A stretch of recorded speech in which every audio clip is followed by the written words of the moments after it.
How to pair IKEA Styrbar. Hello everyone, I am Vishaka and welcome to our channel. I will take you through the step-by-step process on how to pair IKEA Styrbar.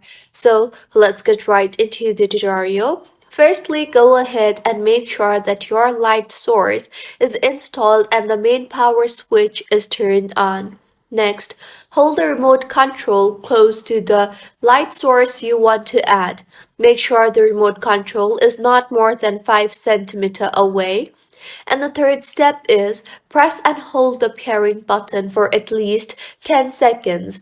A red light will shine steadily on the remote control. Your light source will begin to dim and flash one time to indicate that it has been successfully paired. Up to 10 light sources can be paired with one remote control. Make sure to pair them one at a time.